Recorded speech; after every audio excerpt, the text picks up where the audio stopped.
How did Native Americans sleep comfortably in harsh conditions? Their methods will surely surprise you.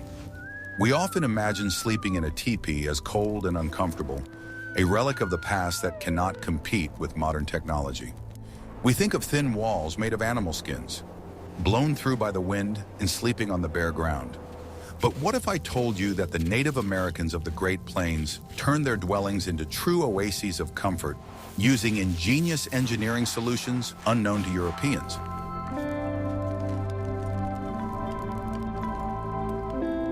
Their secrets lay not in complex mechanisms, but in a deep understanding of the laws of physics, thermodynamics, and the properties of natural materials.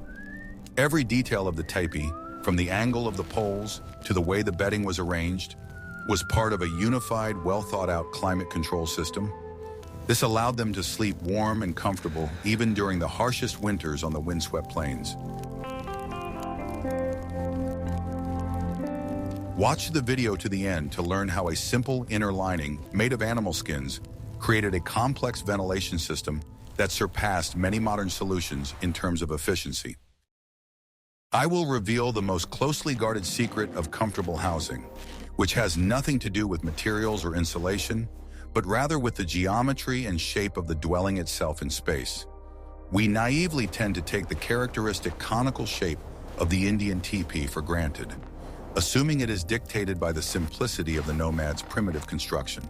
However, behind this apparent simplicity lies a deep empirical understanding of aerodynamics and sacred geometry, which directly affects the quality of sleep and comfort. The shape is not accidental. It is the result of thousands of years of evolution of dwellings through the selection of the most effective solutions. The cone is the ideal aerodynamic shape from a physics point of view, causing even the strongest hurricane winds of the Great Plains to flow smoothly around the dwelling on all sides, rather than pressing down on it with destructive force. This significantly reduces the level of wind noise inside the dwelling, creating a calm and peaceful atmosphere for rest. Unlike the square buildings of the pioneers, which catch the wind with their flat walls, creating constant humming and vibrations, the teepee remains almost silent even in a storm. The wind glides over the skin of the teepee, finding no support, dissipating without resistance. In addition, the round shape of the base created a special favorable psychological feeling of unity and collective security for the inhabitants. The complete absence of corners contributed to a heightened sense of community for those inside the circle and symbolically erased hierarchical barriers between people. It was an egalitarian space where everyone visually felt like an equal part of a single whole, which contributed to peaceful and deep sleep without anxiety. There is no main place in a circle. All positions are equal, and this created the psychological comfort of equality and belonging. The top of the cone, pointed sharply toward the infinite sky, also had important symbolic and spiritual significance in Native American cosmology. It connected the material world of people below with the world of spirits and gods above, creating a sense of protection from evil forces, not only on a physical level, but also on a spiritual level. At night, lying down and looking at the twinkling stars through the smoke hole at the top, a person felt like part of a vast living universe, rather than an isolated being.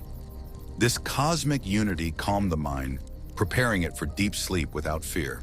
The slope of the cone's walls was not accidental or arbitrary. It was deliberately steeper at the back, on the north side, and gentler at the front, at the entrance on the south side. This subtle asymmetrical shape made the cone even more resistant to the prevailing westerly winds of the Great Plains. This meant that the wooden frame experienced less mechanical stress and deformation, and there were no unpleasant drafts inside to disturb sleep. The asymmetry was not a mistake, but a subtle adjustment to the terrain and wind patterns. The interior space of the cone also naturally promotes proper air circulation according to the laws of convection.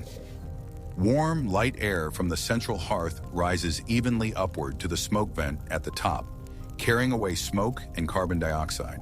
Cold, heavy air entering from below through gaps at the base smoothly flows around the living space along the perimeter of the circle, without causing discomfort to those sleeping along the walls. The cone functioned as a natural ventilation pipe, providing fresh air without drafts. This carefully thought-out geometry was the first and foremost fundamental secret to comfortable sleep in a teepee. It created not just a primitive shelter from the rain, but an acoustically comfortable, windproof, and psychologically harmonious space for living. Without the correct basic shape of the dwelling, all other insulation measures would have been significantly less effective and useless. Form determined function. Geometry was the basis of comfort on which everything else was built. Thus, the teepee is not just a primitive leather tent for nomads, but a carefully designed living machine for survival. Its conical shape was the result of centuries of systematic observation of nature and a deep understanding of its physical laws through experience. It was this harmony with the surrounding natural world that made sleeping in a teepee so peaceful and restorative.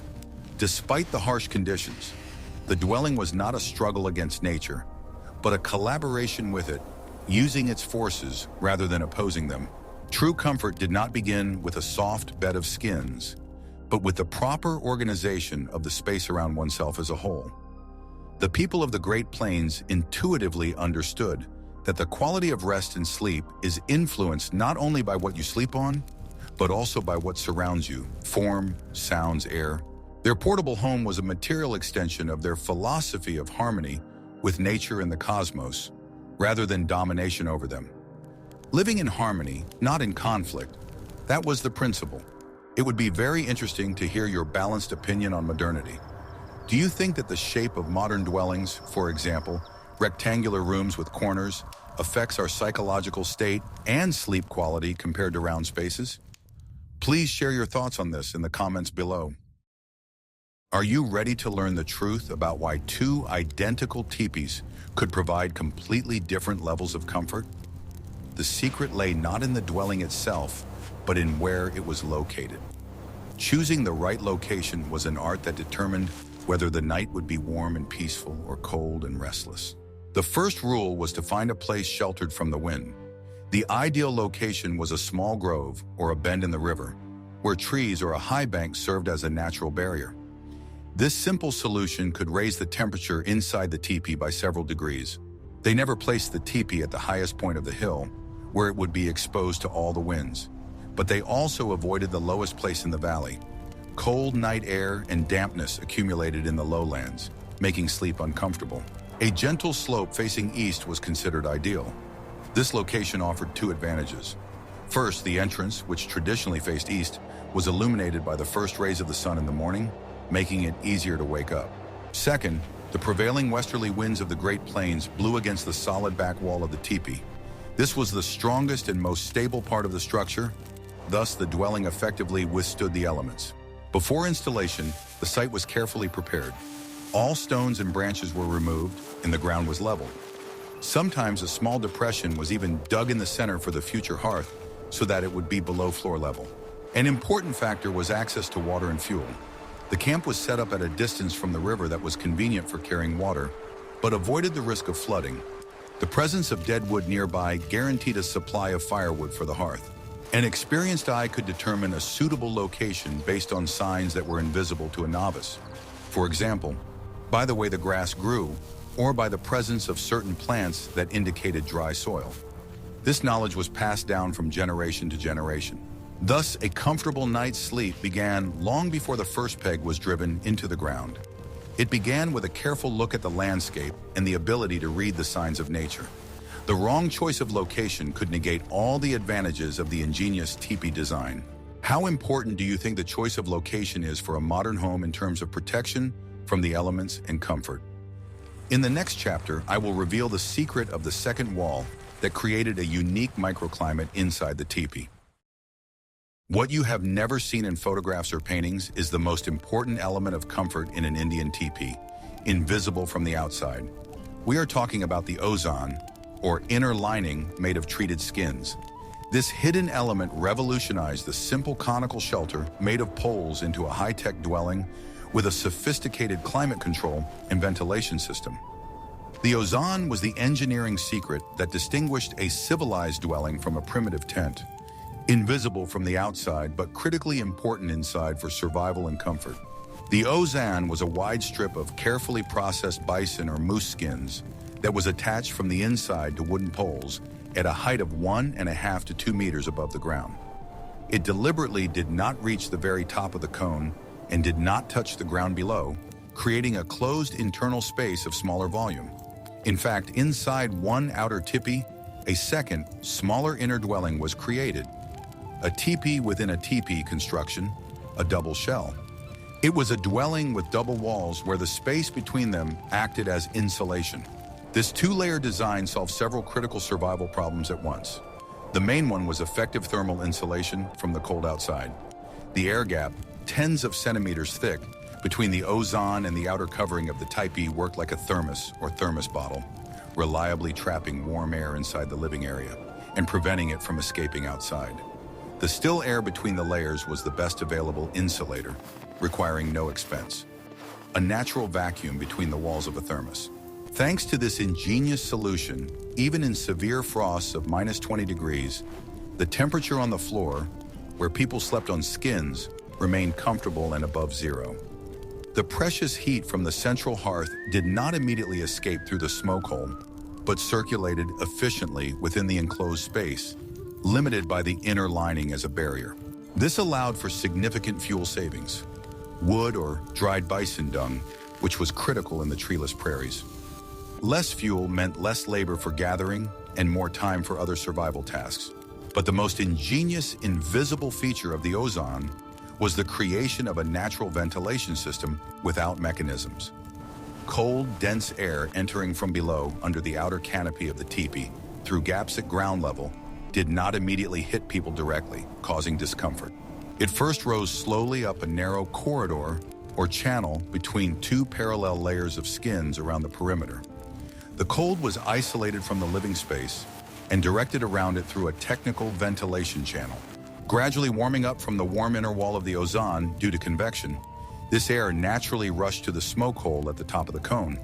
It created a constant, stable draft according to the laws of physics, which effectively removed acrid smoke from the hearth to the outside through the top. Thus, there was almost never any suffocating smoke inside the dwelling, and the air always remained fresh and breathable. The smoke rose up the center, and fresh air entered around the perimeter. Perfect circulation without fans.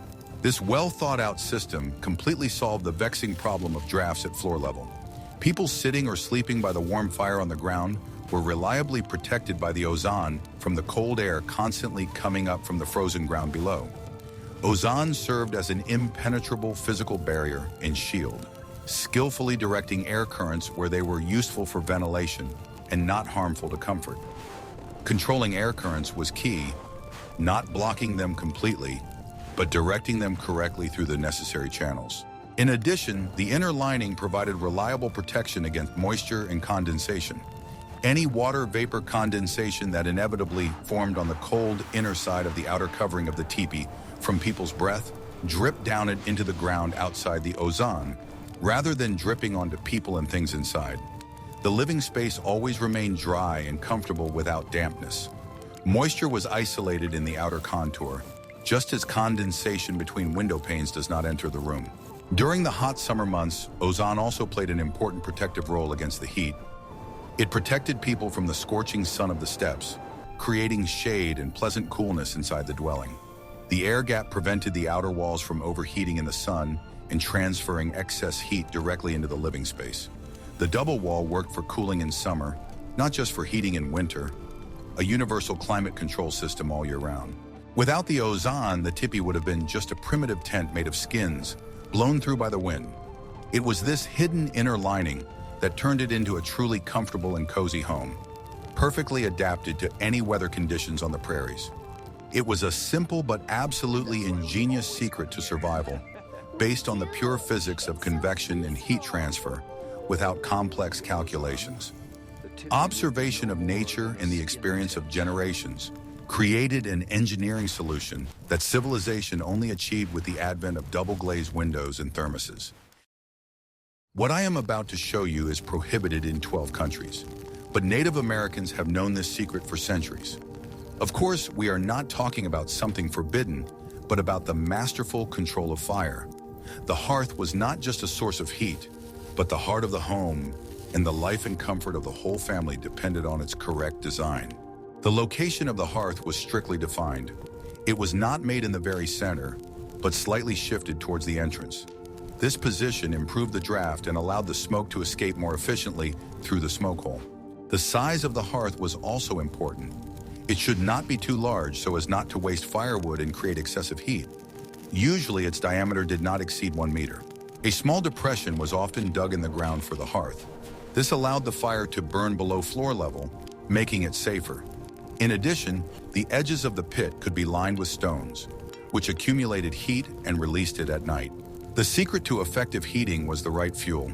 Only dry hardwood was used, which produced a lot of heat and little smoke. Wet or resinous wood was not suitable for a night fire. The way the wood was stacked was also special. It was often placed vertically, in the form of a small cone, repeating the shape of the pit itself. This arrangement ensured good airflow and even burning. The fire was not completely extinguished at night, but was allowed to smolder. To do this, it was covered with a layer of ash, leaving only a few smoldering coals. In the morning, it was enough to fan the coals and throw in some fresh wood to get the fire going again. The area around the hearth was always kept tidy. No flammable objects were stored nearby. This was an unwritten law that everyone strictly observed. Firewood for the night fire was always prepared in advance and stored at the entrance. This made it possible to throw a log on the fire without going outside. Everything was designed for maximum convenience. Controlling fire was a real art. Not only did the temperature in the dwelling depend on it, but also safety. Skill in this matter was highly valued. What ancient fire management skills do you think could be useful in the modern world? For example, when camping or in emergency situations? In the next chapter, we will learn how smoke was managed. At the top of each teepee, like a pair of wings against the sky, were 2 distinctive ears or smoke vents. These important elements were not mere decoration, as an inexperienced observer might think. They served as a complex and precisely adjustable ventilation control system, a true engineering feat. With their help, it was possible to finally regulate the draft of the hearth and reliably protect the dwelling from heavy rain and snowfall. Each of the 2 valves was controlled by its own long, thin pole, which stood outside and rested in a special pocket on the canvas. By moving these poles along the ground around the base of the teepee, it was possible to change the position, angle, and width of the valve openings. This allowed for an instant response to the slightest changes in wind direction and strength. Despite its ingenuity, it was a simple and reliable mechanical system with nothing to break. In calm and windless weather, both valves were usually positioned symmetrically and opened wide, creating a large opening for smoke to escape. This position provided maximum natural ventilation throughout the dwelling. Warm air from the hearth, together with the smoke, rose unhindered in a straight column and escaped freely to the outside without lingering in the room. This allowed the fire to burn evenly and cleanly, providing maximum heat. When a noticeable wind appeared, the aerodynamic principle came into play, which was the genius of this system. One of the valves, the one on the windward side, was partially or completely closed. It was turned in such a way that it created a reliable barrier to the airflow. At the same time, the second valve, located on the leeward side, was left wide open, directing it downwind. The wind flowing around the conical shape of the teepee created a zone of low pressure behind it, right at the open valve. The physics of this phenomenon meant that this zone literally pulled or sucked the smoke out of the open hole. Thus, even in very strong winds, the draft in the hearth was not only not disturbed, but on the contrary, was significantly strengthened. The smoke had no chance of getting inside the dwelling. It was immediately picked up and carried away by the general airflow. This well-thought-out system allowed for very precise and flexible regulation of the internal microclimate, depending on the weather and season. For example, on a cold night, both valves could be slightly closed, leaving only a narrow gap to reduce the outflow of precious warm air and retain heat for a long time. Conversely, on a hot summer day, they could be opened completely to quickly ventilate the room and create a pleasant coolness inside. During rain or snowfall, the valves were almost completely closed together, leaving only a small gap sufficient for smoke to escape. They were positioned so that their edges met, forming a kind of gable roof over the smoke hole. Raindrops or melting snow rolled off the sturdy leather of the flaps, and then off the main surface of the teepee without getting inside the hearth or on the sleeping people. This kept the house dry and cozy in any weather. Effective management of these flaps undoubtedly required considerable experience, skill, and constant attention. It was necessary to have a good understanding of the weather, notice the slightest changes in the wind, and adjust the position of the poles in a timely manner. This important responsibility for maintaining the comfort of the home traditionally fell to the mistress of the house, who knew all the intricacies of this art. The presence of such a simple but perfectly functioning adjustable ventilation system was a huge advantage of the teepee over many other types of dwellings. It allowed a comfortable and healthy atmosphere to be maintained inside all year round, without acrid smoke, dampness, or mustiness. This was another important secret that transformed the teepee from a simple shelter into a surprisingly comfortable and well-designed home. Ultimately, smoke vents were, in essence, the lungs of the dwelling, allowing it to breathe freely. They enabled the house not only to withstand the elements, but also to actively adapt to constantly changing external conditions. It was this incredible flexibility and responsiveness to the whims of nature that was the main guarantee of the teepee's comfort and viability. Want to know a secret that will change your life, or at least your next camping trip? Comfortable sleep is impossible without the right bed, and the peoples of the plains had their own unique techniques for this. Their beds were complex, multi-layered systems that effectively insulated the sleeper from the cold, damp ground. The base of the bed was a mat made of thin, flexible willow rods. These rods were woven into a kind of mat or simply laid out in tight rows. This layer created an air gap, which was the first barrier against the cold from the ground. A layer of dry grass or reeds was laid on top of the willow mat. This layer served two purposes: additional insulation and cushioning. The bed became softer and more comfortable. The next layer was a thick and durable bison hide, laid with the fur facing down. The rough leather side served as a solid base. The thick fur, facing the lower layers, created another air gap that retained heat. Only on top of this base were soft and warm sleeping skins laid. Most often these were bison skins, with the fur facing up, or lighter deer skins. The sleeping person was wrapped in them. This multi-layered construction worked on the principle of modern tourist mats and sleeping bags. Each layer performed its own task, and together they created an insurmountable barrier to the cold. Even when the ground froze, the bed remained warm. Rolled-up clothes or special bags filled with soft grass were used as pillows. Everything was designed for maximum comfort. Sleep was important for restoring strength, and it was taken very seriously. Sleeping places were located around the perimeter of the teepee near the walls. People lay with their heads against the wall and their feet toward the hearth. This arrangement was the warmest and safest. Each family had its own permanent sleeping place. This brought order to the interior of the dwelling. The space was clearly organized. This system proves that spring mattresses and down duvets are not necessary for comfortable sleep. It is enough to understand the principles of thermal insulation and use available natural materials correctly. Simplicity and efficiency were the main criteria. In your opinion, which modern sleeping materials have borrowed their principles from such multi-layered natural systems? In the next chapter, we will talk about how important the right door was.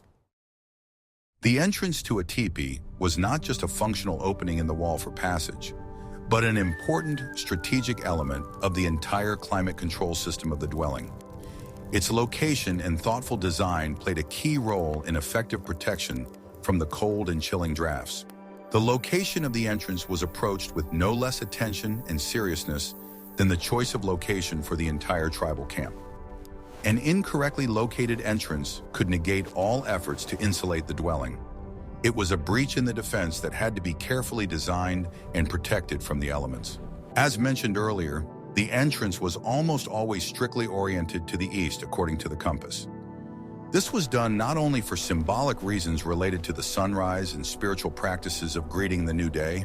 This strategic eastward orientation of the entrance practically protected the dwelling from the cold and strong westerly winds that prevail on the open plains throughout the year. The entrance faced away from the wind, not toward it. The wind blew against the back wall, not the doorway, minimizing the influx of cold air when the door was open. The doorway was never large or wide for convenience. It was usually compact, oval, or teardrop-shaped, narrow enough in width that only one person could squeeze through at a time, often bending over. The small size critically minimized the loss of precious heat each time it was open for entry and exit. A large opening would have been convenient, but fatally wasteful. Every square centimeter of the opening lost heat, so the size was minimally sufficient, no more. The opening itself was tightly closed with a special curtain, or door, made of animal skin. It was a single whole bison or moose hide, often richly decorated with symbolic designs or beadwork for beauty and status. It was securely attached to one of the wooden poles of the teepee frame at the top, allowing it to hang freely down. The curtain was not just a decorative element, but a functional barrier where aesthetics served practicality. The design of the door curtain was thought out to the smallest detail by the craftsman. A heavy wooden stick or stones were sewn into a specially sewn pocket along the bottom edge of the skin for weight. This weight prevented the light curtain from fluttering in the slightest breeze and pressed its lower edge tightly to the ground, sealing the opening. Gravity worked in its favor, creating a tight fit without any mechanisms. A simple but effective solution. In cold winter weather, a double entrance protection system was used for maximum insulation.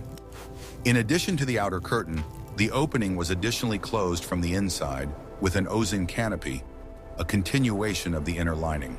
A kind of vestibule or airlock was created between the two curtains, which effectively cut off the cold air from the street from the warm air inside. The principle was the same as in modern stores with double doors. The cold got stuck in the gap, not penetrating further into the living space. Sometimes a small windbreak or screen made of materials was additionally built in front of the entrance. It was made of several pointed stakes stuck vertically into the ground, intertwined horizontally with willow rods in the form of a fence.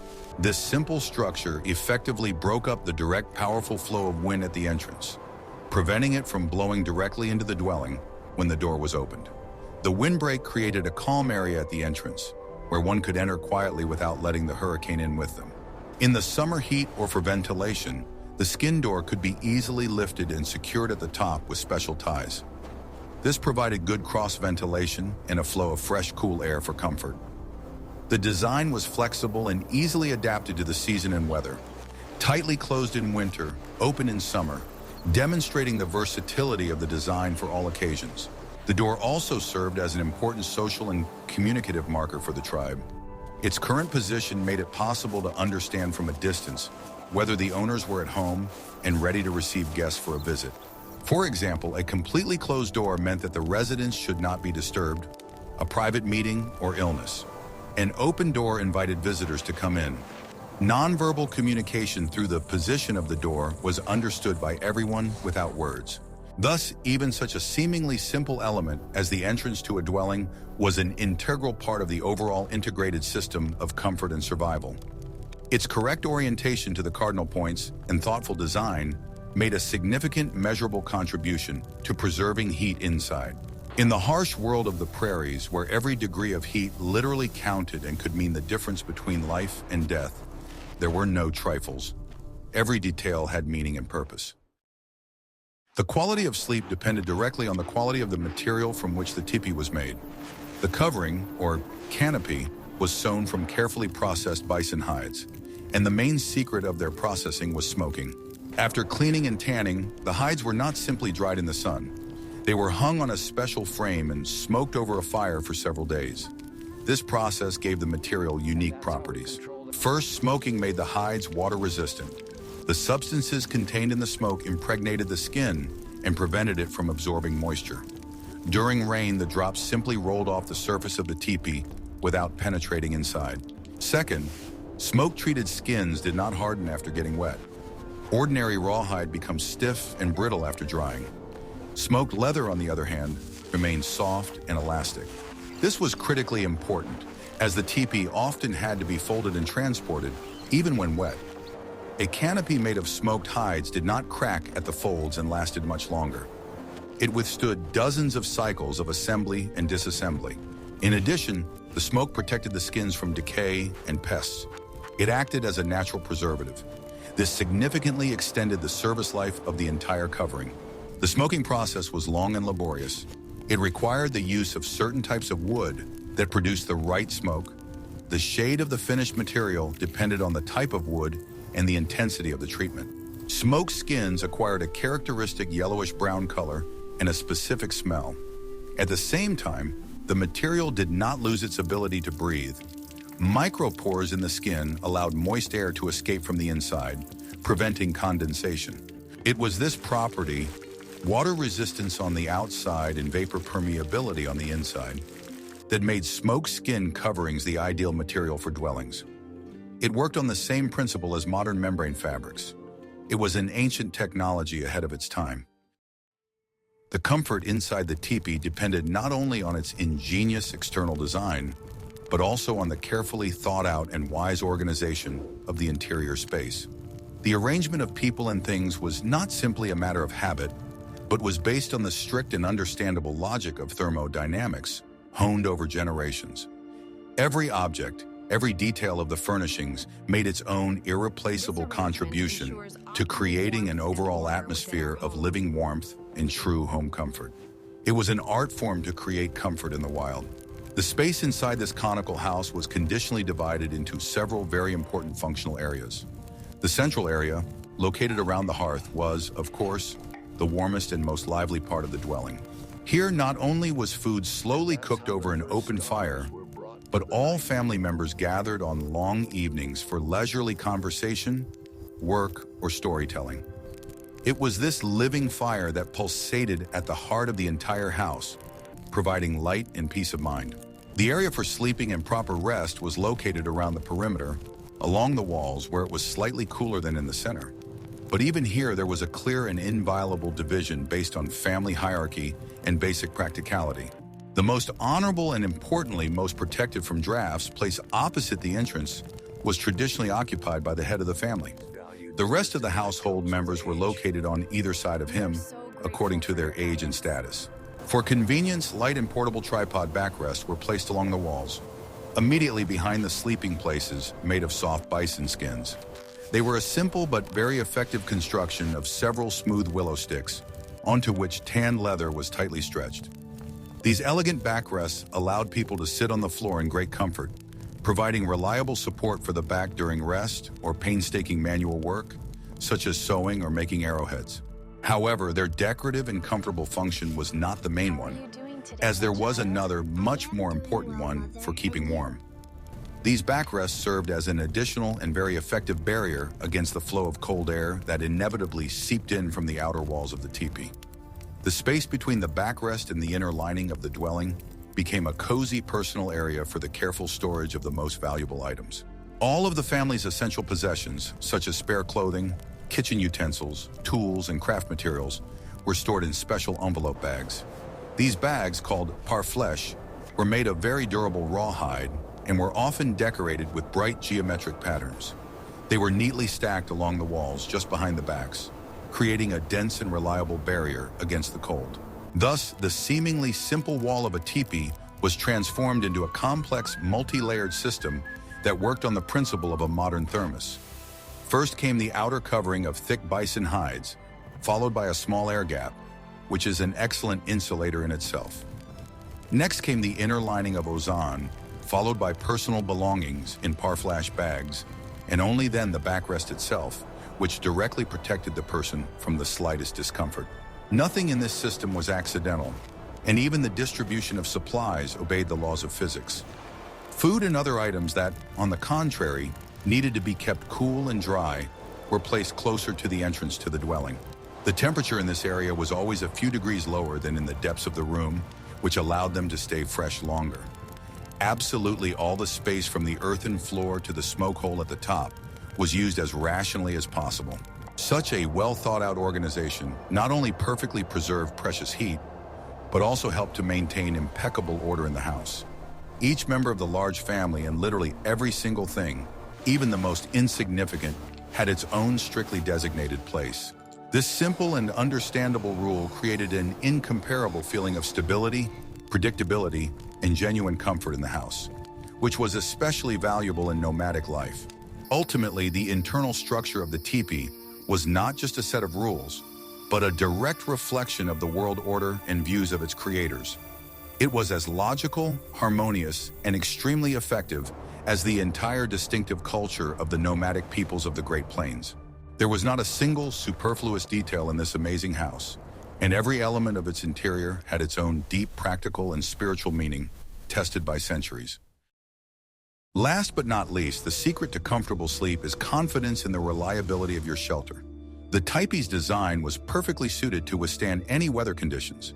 This reliability provided a deep psychological comfort, without which full and restorative rest is impossible. The feeling of security allowed people to completely relax, knowing that the walls of their homes would withstand the onslaught of the elements. The frame, made of 15 to 20 long poles, most often from straight and durable Lodz pine, was both strong and flexible. It could withstand hurricane-force winds that would easily break a more rigid and inflexible structure. Instead of resisting the wind, the poles bent slightly under its pressure, effectively absorbing the load, and then smoothly returned to their original position when the gust subsided. The conical shape, as we have already mentioned, allowed powerful air currents to flow smoothly around the dwelling without encountering resistance. At the same time, the center of gravity of the entire structure was very low to the ground, which made it extremely stable. Such a well-thought-out geometry meant that it was practically impossible to knock over a teepee that had been set up correctly and intelligently. Even in the harshest conditions, it retained its integrity. The system for fastening the covering, made of sewn bison skins, was also very reliable and well thought out. The canopy was stretched over the frame and fastened with a series of wooden pins that passed through special holes. At the bottom, the covering was firmly pressed to the ground with heavy stones or fixed with special wooden pegs, leaving the wind no chance to penetrate inside. During particularly strong storms or prolonged storms, the teepee could be further reinforced for complete peace of mind. To do this, several strong ropes made of rawhide were stretched from the top of the cone, where the poles converged, to the ground. These ropes were securely fastened to stakes driven into the ground, creating an effective tensioning system that gave the entire structure additional strength. The teepee's design allowed it to easily withstand even the very heavy snowfalls typical of the northern plains. Thanks to the steep slope of the walls, snow did not accumulate on the surface of the roof at all. It immediately slid down under its own weight, without creating a dangerous load on the frame. Therefore, the risk of roof collapse, so familiar to residents of other types of buildings, was minimal. This incredible strength and stability gave its inhabitants an incomparable feeling of complete safety. A person sleeping in a teepee knew on a subconscious level that his home could withstand any weather. He did not need to worry about the growing howl of the wind or the deafening noise of the rain behind the thin but strong walls. He was protected. This deep sense of security was an essential component of comfortable and healthy sleep. The physical warmth of the hearth and the cozy beds made of animal skins would have been useless without peace of mind and tranquility. The unique design of the teepee provided both in full measure, creating ideal conditions for rest. As a result, it was not just a dwelling, but a real small fortress, perfectly integrated into the harsh and changeable world of the Great Plains. Its design had been refined and perfected over centuries of invaluable survival experience. And this accumulated experience guaranteed its inhabitants the peaceful and serene sleep necessary for restoring their strength. We have looked at 10 ingenious secrets that made the teepee a model of comfortable living. From the aerodynamic shape of the cone to the multi-layered bed, from the double wall system to the masterful control of smoke vents, every detail was part of a unified, well-thought-out system. This system was based not on complex technologies, but on a deep understanding of the laws of nature. The engineers of the Great Plains proved that modern materials are not always necessary to create comfort. Sometimes it is enough to observe the world around us carefully and use its gifts wisely and respectfully. Their legacy is not just exotic dwellings, but an eternal lesson in harmony between man and nature. What other topics related to the everyday life and technologies of indigenous peoples would you like to see on our channel?